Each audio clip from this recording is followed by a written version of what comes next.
Selamat malam dan selamat bertemu kembali dalam Renungan Malam God's Amazing Grace atau Kasih Karunia Allah yang Mengagumkan oleh Ellen G. White, tanggal 26 Mei 2026.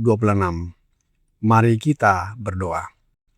Bapa kami yang di sorga, Allah pencipta langit dan bumi, laut beserta segala isinya. Satu-satunya Allah yang benar, yang kami sembah selalu melalui anak-Mu Yesus Kristus. Kami bersyukur dan berterima kasih oleh sebab penyertaan dan perlindungan Bapa sepanjang hari dalam seluruh aktivitas dan pekerjaan kami. Pada malam ini, kami akan mendengarkan firman-Mu. Mohon karuniakan Roh Yesus Kristus dalam hati kami, sehingga kami dapat menghidupkan firman yang kami pelajari dan dengarkan. Besertalah dengan kami sepanjang malam ini, ya Bapa. Kami persembahkan doa ini di dalam nama Yesus Kristus, yang adalah Tuhan dan Juru Selamat kami. Amin. Renungan malam ini akan dibacakan oleh Saudari Faith Pondaak. Kepada Saudari Faith, kami persilahkan. Selamat malam. Bacaan renungan pada malam ini berjudul Kristus Sang Pengantara. Ayat inti terdapat di dalam Ibrani 9 ayat 24. Sebab Kristus bukan masuk ke dalam tempat kudus buatan tangan manusia yang hanya merupakan gambaran saja dari yang sebenarnya, tetapi ke dalam sorga sendiri untuk menghadap hadirat Allah guna kepentingan kita. Dosa Adam dan Hawa menyebabkan pemisahan yang mengerikan antara Allah dan manusia. Dan Kristus melangkah masuk di antara manusia yang jatuh dan Allah, dan berkata kepada manusia, "Engkau masih dapat datang kepada Bapa."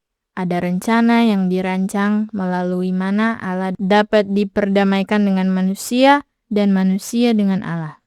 Melalui seorang pengantara, engkau dapat mendekati Allah. Dan sekarang, ia berdiri untuk menjadi pengantara bagimu.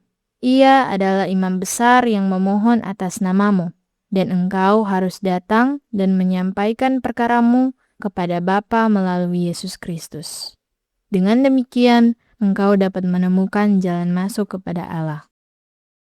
Kristus Yesus digambarkan sebagai terus-menerus berdiri di mezbah, setiap saat mempersembahkan korban untuk dosa-dosa dunia.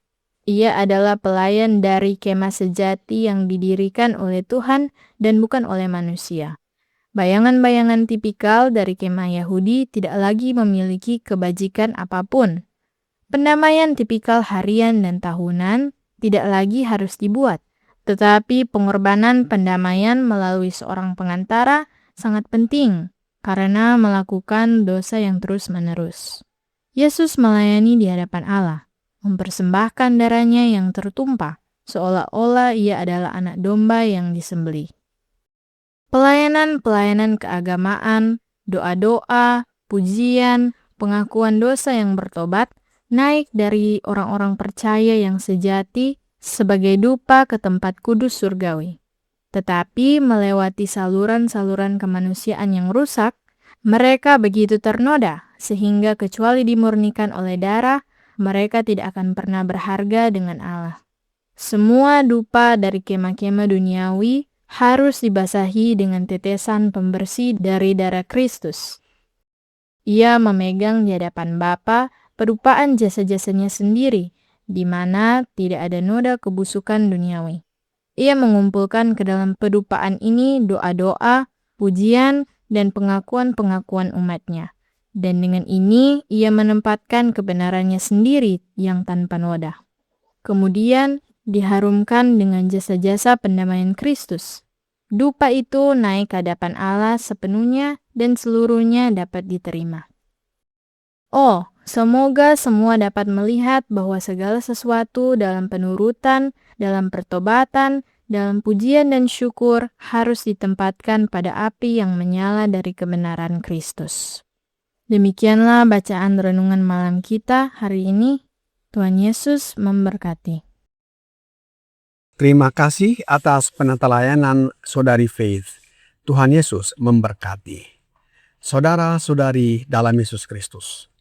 Judul renungan malam ini adalah Kristus Sang Pengantara. Sejak manusia jatuh ke dalam dosa, hubungan manusia dengan Allah menjadi terputus. Manusia kehilangan persekutuan yang sempurna dengan Allah. Namun, kasih Allah tidak berhenti. Allah Bapa dengan inisiatifnya membuka kembali jalan kepadanya dengan mengaruniakan anaknya yang tunggal, yaitu Yesus Kristus. Yesus datang menjadi jalan penghubung antara manusia berdosa dengan Allah yang kudus. Melalui pelayanannya di sorga, kita memperoleh pengharapan, pengampunan, dan akses kepada Bapa. Kristus adalah pengantara dan imam besar kita di sorga. Rasul Paulus di dalam 1 Timotius 2 ayat 5 dan Ibrani 4 ayat 14 berkata, "Karena Allah itu Esa, dan Esa pula Dia yang menjadi pengantara antara Allah dan manusia, yaitu manusia Kristus Yesus. Karena kita sekarang mempunyai imam besar agung yang telah melintasi semua langit, yaitu Yesus, Anak Allah. Baiklah kita teguh berpegang pada pengakuan iman kita." Roh Nubuat di dalam Our Father Cares halaman 138 paragraf 4 berkata, "Kristus adalah mata rantai penghubung antara Allah dan manusia. Sementara kita mendekati Allah melalui kebaikan kemurahan penebus, Kristus menempatkan kita dekat dengan sisinya, merangkul kita dengan tangan manusianya, sementara dengan tangan ilahinya, Ia memegang tahta kekal. Ia menaruh jasa-jasanya sebagai dupa yang harum dalam pedupaan di tangan kita untuk menguatkan permohonan-permohonan kita.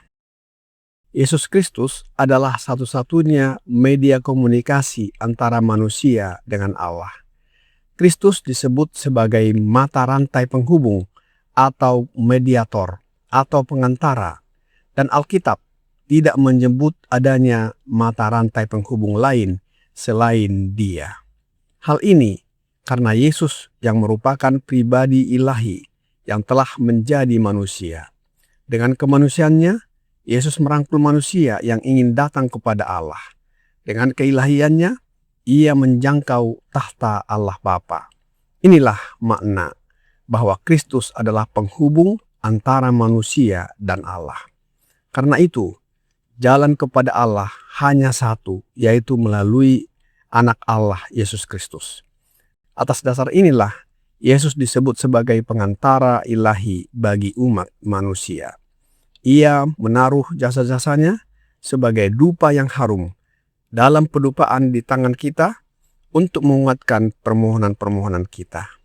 Selanjutnya, Roh Nubuat di dalam Patriarchs and Prophets halaman 353 paragraf 2 berkata, "Dupa yang naik bersama-sama dengan doa orang Israel menggambarkan jasa dan perantaraan Kristus, kebenarannya yang sempurna yang melalui iman dihisapkan kepada umatnya dan yang olehnya saja dapat menjadikan perbaktian manusia yang berdosa dapat berkenan di hadapan Allah. Di hadapan tirai bilik yang maha suci itu terdapat sebuah mezbah pengantaraan yang terus-menerus. Oleh darah dan kemenyan, Allah harus didekati. Lambang-lambang yang menunjuk kepada pengantara yang agung itu, melalui siapa orang-orang berdosa bisa datang dekat kepada Tuhan, dan melalui Dia sendiri sajalah belas kasihan dan keselamatan dapat diberikan kepada orang yang bertobat dan percaya. Mezbah dupa adalah lambang pengantaraan. Hanya dengan darah dan dupa, Yehova yang adalah Allah Bapa dapat didekati. Hanya melalui Yesus, belas kasihan dan keselamatan dapat diberikan kepada orang yang bertobat dan percaya. Yesus satu-satunya pengantara kita. Mengapa kebenaran ini perlu kita ketahui dan hidupkan? Sebab banyak orang yang mengatakan bahwa pengantara manusia dengan Allah ada dua oknum, yaitu Yesus Kristus dan Allah Roh. Bagaimana caranya Yesus mengantarai kita? Roh Nubuat di dalam The Desire of Ages, halaman 166, paragraf 2 berkata, sementara Yesus melayani di bait suci yang di sorga, oleh rohnya ia masih juga melayani jemaat di dunia ini. Ia ditarik dari mata perasaan, akan tetapi janji perpisahannya ditepati. Dan ketahuilah, aku menyertai kamu senantiasa sampai kepada akhir zaman. Secara fisik, Yesus sudah kembali ke sorga dan menjadi imam besar kita di hadapan Bapa. Tetapi Dia tidak suruh oknum lain yang bukan dirinya untuk menyertai kita. Yesus sendiri masih tetap melayani kita, yaitu melalui kehadiran rohnya yang kudus yang disebut Roh Kristus. Oleh sebab itu, doa-doa yang kita sampaikan bersatu dengan suara pengantara kita selalu didengar oleh Bapa. Roh Nubuat di dalam In Heavenly Places, halaman 79, paragraf 4 berkata, Bapa mendengar setiap doa yang tulus dari anak-anaknya. Suara permohonan dari bumi bersatu dengan suara pengantara kita yang memohon di sorga, dan suaranya selalu didengar Bapa. Doa anak-anak Allah disampaikan kepada Bapa melalui Yesus Kristus sebagai satu-satunya pengantara. Karena Yesus selalu didengar oleh Bapa dan kita tidak memerlukan pengantara selain Dia. Sebab hanya Yesus yang menghubungkan kita dengan Bapa dan menyampaikan doa-doa kita seperti doanya sendiri. Roh Nubuat di dalam With God at Dawn, halaman 21, paragraf 2 berkata, pada setiap orang yang menyesal dan memohon pengampunan, Kristus mendengarkan dan mengabulkannya, serta menjadikannya miliknya sendiri, menyajikan permohonannya di hadapan Bapa sebagai permintaannya sendiri. Saudara-saudari dalam Yesus Kristus, Yesus telah naik ke sorga dan menjadi imam besar di hadapan Bapa, tetapi Ia tetap menyertai dan melayani kita secara pribadi melalui Roh Kudus, yaitu Roh Kristus. Kiranya pekabaran malam ini membawa pembaharuan dan sukacita bagi kita. Tuhan Yesus memberkati. Mari kita berdoa. Bapa kami yang di sorga, terima kasih atas firman-Mu yang sangat menguatkan dan penting bagi kami, bahwa Yesuslah satu-satunya pengantara kami dan tidak ada yang lain. Kami hanya menyampaikan doa-doa kami melalui Yesus, dan doa-doa kami layaknya doa-doa dirinya sendiri. Oleh sebab itu ya Bapa, curahkanlah roh anak-Mu Yesus Kristus dalam hati kami, sehingga melalui Yesus Kristus sebagai pengantara dan imam besar kami, doa-doa kami selalu didengar oleh Bapa. Sucikanlah hidup dan karakter kami, agar semakin serupa dengan hidup dan karakter Yesus.